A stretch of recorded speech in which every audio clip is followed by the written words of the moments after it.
Olá, sejam todos bem-vindos à Escola de Profecia. Em primeiro lugar, desejo a todos, irmãos, um feliz sábado. Que este seja realmente um dia dedicado à adoração, à comunhão com o Senhor e com a família.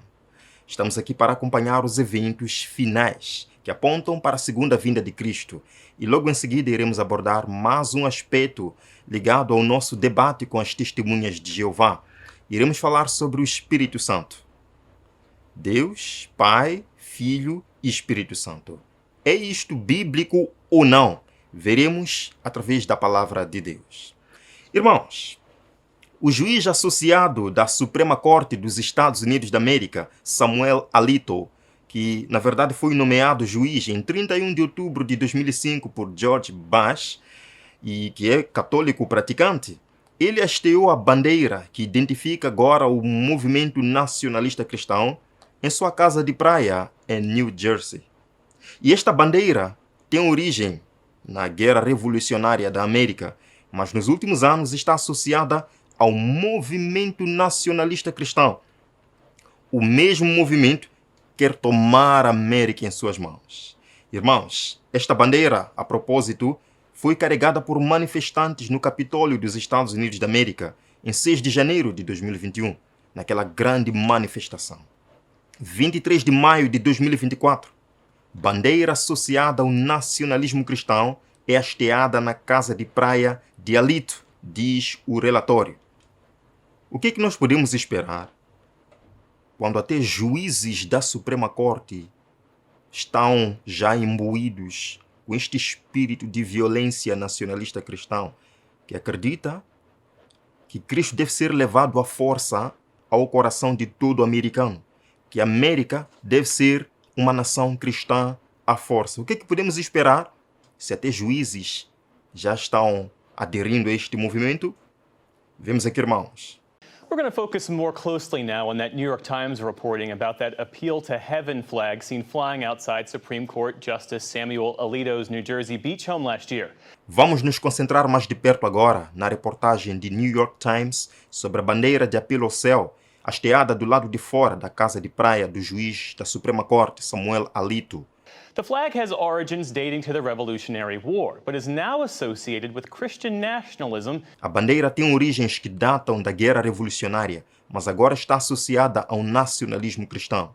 As you noted, Jeff, this flag dates back to the Revolutionary War. It was used by the colonies a lot during that war, but now its connotations have changed. It's very different. Como você observou, esta bandeira remonta à Guerra Revolucionária. Foi muito usada pelas colônias durante aquela guerra, mas agora sua conotação mudou. É muito diferente. In recent years, it was popularized by a pastor named Dutch Sheets, a leader in what's known as the New Apostolic Reformation. E muitos anos foi popularizada por um pastor chamado Dutch Sheets, um líder do que é conhecido como a Nova Reforma Apostólica.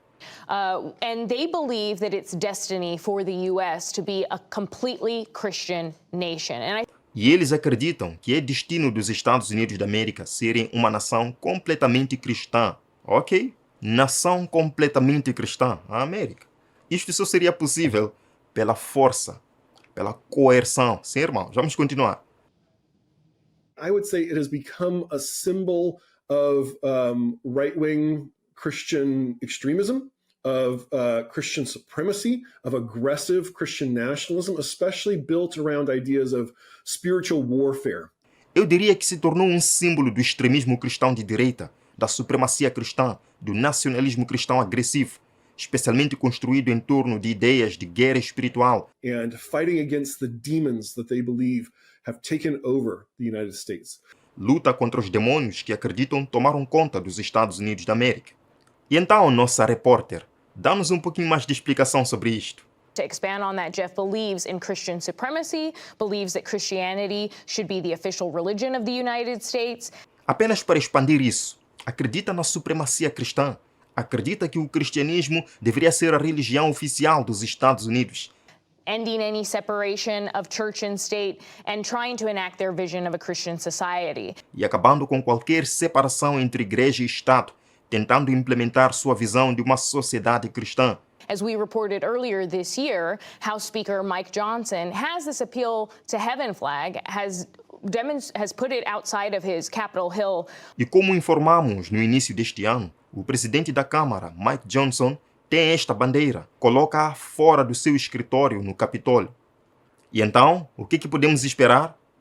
Juízes da Suprema Corte, presidente da Câmara dos Estados Unidos da América, legisladores americanos, senadores americanos imbuídos com espírito nacionalista cristão. O que podemos esperar então? E não só. Vejam que agora este estudo, esta pesquisa recente. Vejam aqui, irmãos, 20 de maio de 2024. Nacionalismo cristão e o movimento de ex-evangélicos. Vejam, irmãos, o que é dito. Quase 3 em cada 10 americanos são considerados adeptos ou simpatizantes do nacionalismo cristão, de acordo com essa instituição de pesquisa. E também o Pew Research Center afirma que cerca da metade dos adultos norte-americanos acreditam que a Bíblia deveria ter muito ou alguma influência nas leis do nosso país. Meus irmãos, mais da metade dos adultos americanos acredita que deve haver uma influência religiosa no Estado, que deve haver uma união entre igreja e Estado. O que podemos esperar então nos próximos anos? O grande conflito, página 573. No movimento Ora em Ação nos Estados Unidos, a fim de conseguir para as instituições e usos da igreja o apoio do Estado, os protestantes estão a seguir as pegadas de Roma.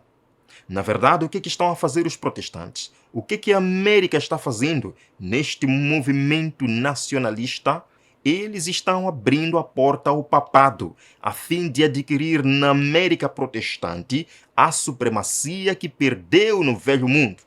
E a Bíblia nos diz claramente em Apocalipse capítulo 13 que Roma vai restabelecer a supremacia perdida. A ferida vai ser completamente curada. De que forma? Quando a América abrir a porta para o papado através da união, igreja e Estado. E isto nós estamos vendo diante dos nossos olhos. Continuamos lendo, Evangelismo, página 234. Quando as igrejas protestantes se unirem com o poder secular para amparar uma religião falsa, a qual se opuseram seus antepassados, sofrendo com isso a mais terrível perseguição, então o dia de repouso papal será tornado obrigatório. Este vai ser o resultado, meus irmãos, de todo este movimento que estamos vendo, até porque eles já prometeram. O dia de repouso papal, o domingo, será estabelecido como foi a estátua de Babilônia. Isto será resultado desta união, deste casamento entre a igreja e o Estado. Esperemos por isto, irmãos. Esperemos por isto. Eu não sei quando, mas em breve. Irmãos, vamos lá ao nosso especial tópico de hoje. Pai, Filho e Espírito Santo. O que as testemunhas de Jeová negam. Que inclusive alguns que se chamam adventistas do sétimo dia negam isto agora. De que não existe isso. De que esta é uma doutrina pagã. É uma doutrina romana. Será isto verdade? Irmãos, a propósito, nós preparamos alguns volumes, na verdade, alguns guias de estudo sobre esta questão, debate com as testemunhas de Jeová. Se vocês quiserem, eu posso enviar para vocês, basta mandarem uma mensagem pelo WhatsApp, neste número que passa aqui, e então eu poderei enviar para vocês este material, onde vocês podem estudar e se aprofundar, e assim estarem preparados para debater com as testemunhas de Jeová. Irmãos, se nós lermos o livro das testemunhas de Jeová com o título Poderá Viver para Sempre no Paraíso de Deus, na página 40, escutem muito bem o que dizem eles, o que a torre de vigia diz neste contexto. Eles dizem, quanto ao Espírito Santo, a suposta terceira pessoa da Trindade, não se trata de uma pessoa, mas da força ativa de Deus. E eles dizem, a Bíblia diz, todos eles ficaram cheios do Espírito Santo, Atos 2, verso 4. E eles perguntam, ficaram eles cheios de uma pessoa? Interessante esta pergunta. Realmente as testemunhas de Jeová, os visionários teólogos da Torre de Vigia, são fascinantes. Esta pergunta é, na verdade, um desafio. E é verdade que na Bíblia não aparece a palavra teológica trindade, não aparece. Mas também é verdade que não aparece na Bíblia a palavra teocracia. E as testemunhas de Jeová usam. Ora, se não podemos usar a palavra trindade porque não aparece na Bíblia, por que então usamos a palavra teocracia se também não aparece na Bíblia? E outro aspecto.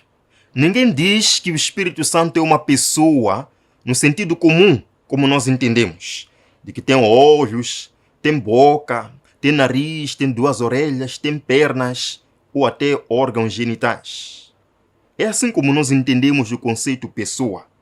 Mas a palavra de Deus apresenta o Espírito Santo como tendo personalidade, como tendo características de uma pessoa. E isto nós temos que reconhecer.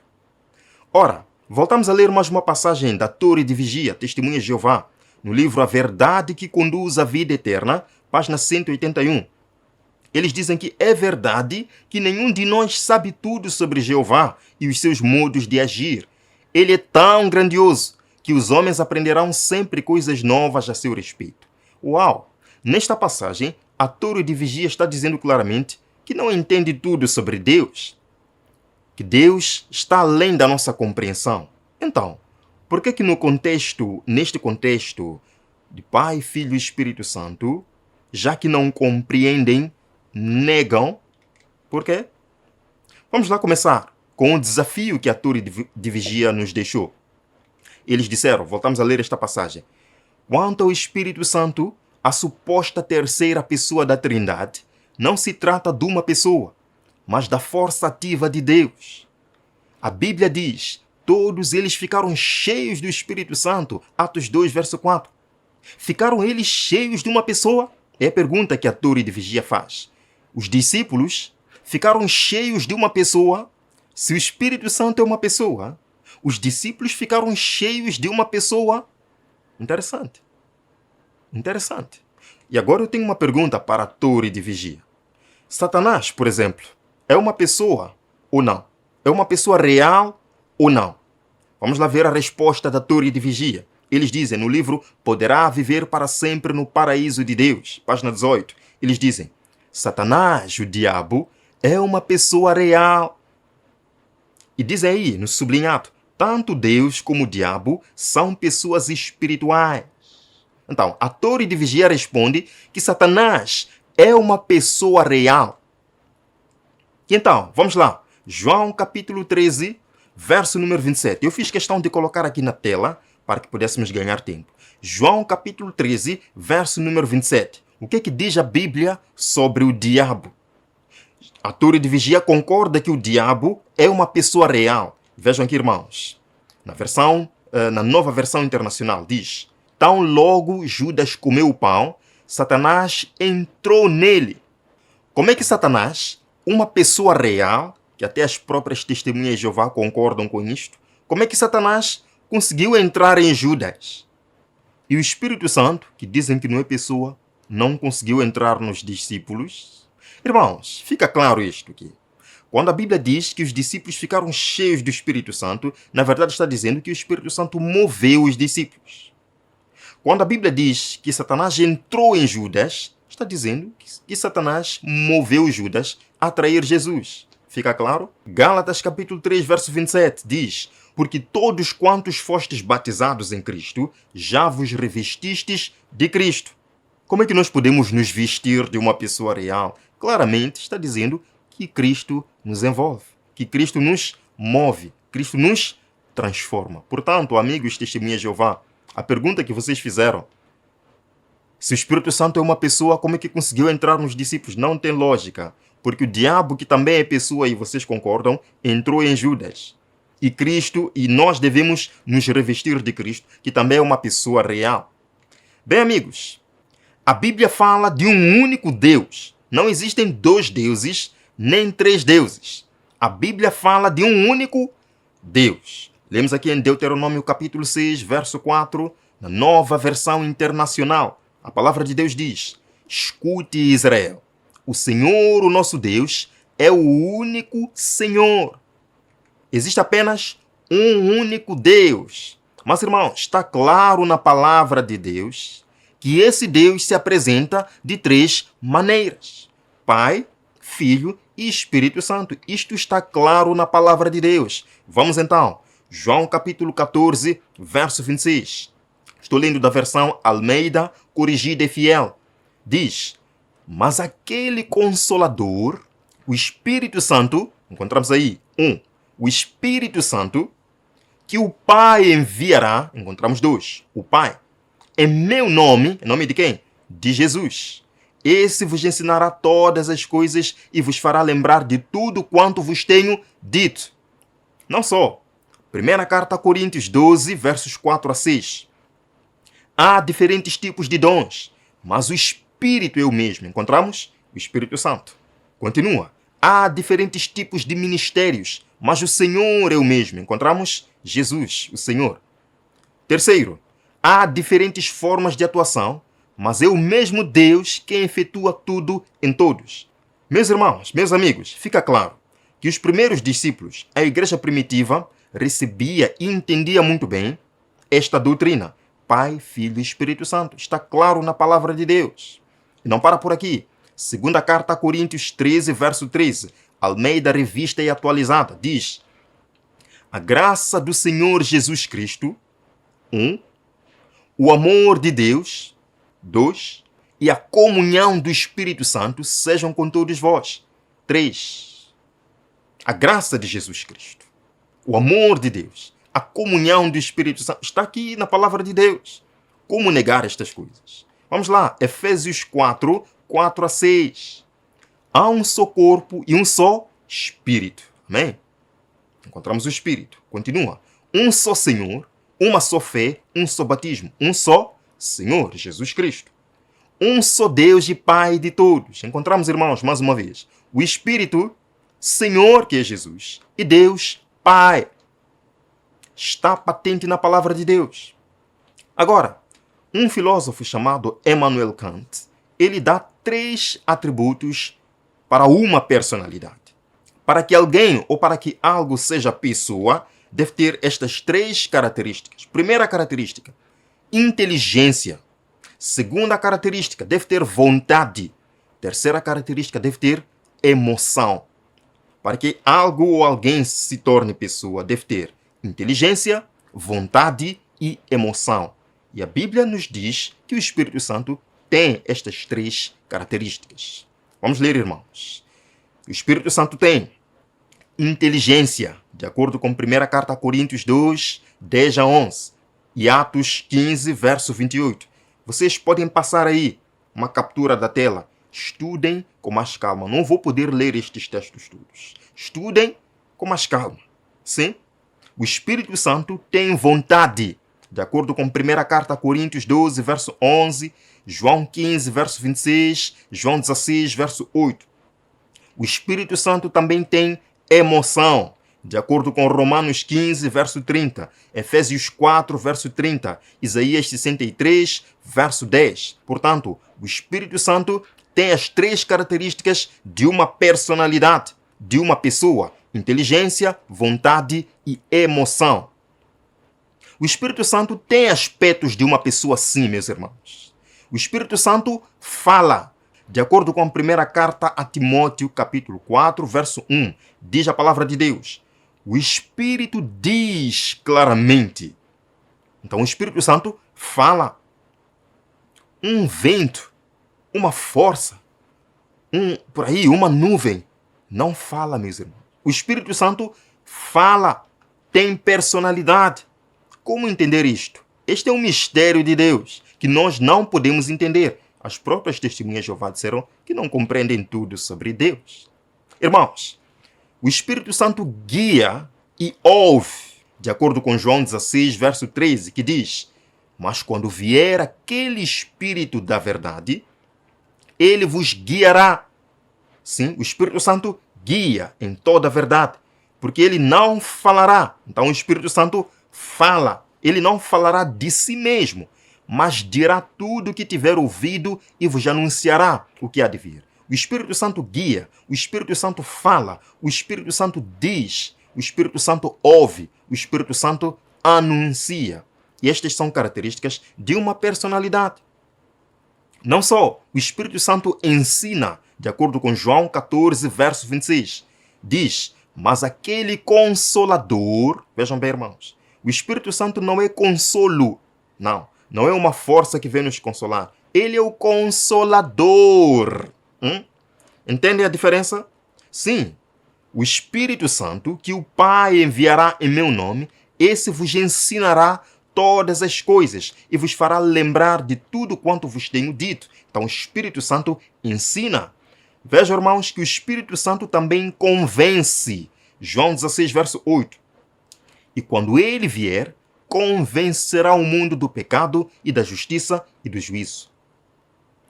Não é uma força, meus irmãos. O Espírito Santo tem personalidade. O Espírito Santo emociona-se. Ele clama. Ele entristece-se. Porque é uma personalidade. Efésios 4, verso 30. E não entristeçais o Espírito Santo de Deus. Uma força pode se entristecer. Uma força ativa pode se entristecer. Um vento pode se entristecer. Não, meus irmãos, não. O Espírito Santo consola. Efésios 4, verso 30. Assim, pois, as igrejas em toda a Judeia, Galileia e Samaria tinham paz e eram edificadas e se multiplicavam, andando no temor do Senhor e consolação do Espírito Santo. O Espírito Santo nos consola. O Espírito Santo intercede por nós, de acordo com Romanos capítulo 8, que diz, da mesma maneira também o Espírito ajuda as nossas fraquezas, porque não sabemos o que havemos de pedir como convém, mas o mesmo Espírito intercede por nós. Nós entristecemos assim o Espírito Santo. Nós estamos lidando com um assunto delicado. E Satanás quer que você não acredite na existência do Espírito Santo ou considere assim uma força. Não, meus irmãos. Vejam que o Espírito Santo comissiona, Atos 13, verso 4. E assim estes, enviados pelo Espírito Santo, desceram a essas cidades. Se com estas evidências há quem ainda diga que o Espírito Santo não existe, isso é grave. Isso é grave. É uma doença grave. Irmãos, em João capítulo 15, verso 26, quando Jesus diz, enviarei outro Consolador, a palavra usada em grego para Consolador é Paracletos. E jamais é traduzido por conforto. Falei isto. Não é conforto, é confortador ou consolador. Se o Espírito Santo fosse uma força apenas, Jesus não diria que enviaria o Consolador, mas que enviaria o consolo, o conforto. E ainda mais, Jesus disse outro Consolador. Existem duas palavras para outro no grego. A palavra allos, me perdoem os teólogos se eu estiver lendo errado. A palavra allos, que significa outro da mesma natureza. E a palavra heteros, outro de natureza diferente ou contrária. A palavra usada em João 15, 26 para outro Consolador é allos. Significa que é outro da mesma natureza de Jesus Cristo. Diferente do que encontramos em Gálatas capítulo 1, verso 6, onde é usada a palavra héteros. E lá, Paulo diz, infelizmente, fico triste por saber que vocês estão seguindo outro evangelho, diferente, contrário daquele que vos preguei. Queridos, não brinquemos com assuntos sérios. A questão de Pai, Filho e Espírito Santo é séria. Nós somos batizados em nome do Pai, do Filho e o Espírito Santo. E alguém vai dizer que isto não existe? Quem é você para dizer que isto não existe? Se Jesus nos ordenou para ir pelo mundo todo e batizar em nome do Pai, do Filho e do Espírito Santo, quem é você? Que matemático é você para tentar calcular Deus e dizer que não, isso não faz sentido? Quem é você? Mateus capítulo 12, verso 31 nos diz claramente: por esse motivo eu digo a vocês, todo pecado e blasfêmia serão perdoados aos homens, mas a blasfêmia contra o Espírito não será perdoada. O que é blasfêmia contra o Espírito? Tentar anulá-lo. Tentar anular sua missão. Tentar anular sua função. Isto é blasfêmia contra o Espírito e não terá perdão. Porque se eu nego que o Espírito Santo trabalha, se eu nego que o Espírito Santo tem essas funções, se eu nego que o Espírito Santo faz tudo isto, o que o Espírito Santo vai fazer em mim então? levemos a sério a palavra de Deus. Venha comigo nesta oração. Obrigado, Jesus Cristo, por este momento muito especial em que podemos estar em sua presença para dar as boas-vindas ao sábado. Estudamos, Senhor, sobre Pai, Filho e Espírito Santo, aquilo que a sua palavra nos ensina. Embora não possamos compreender tudo da divindade, nós ainda cremos, Senhor, e no céu nossos olhos se abrirão para compreender mais e mais. Pai, continue nos mantendo firmes nesta doutrina, nos mantendo firmes nestas verdades, até que Jesus volte. Prepara o nosso coração para o seu encontro. Em nome de Jesus. Amém. Amigos, nos veremos no próximo vídeo amanhã, pela graça do Senhor. Até lá.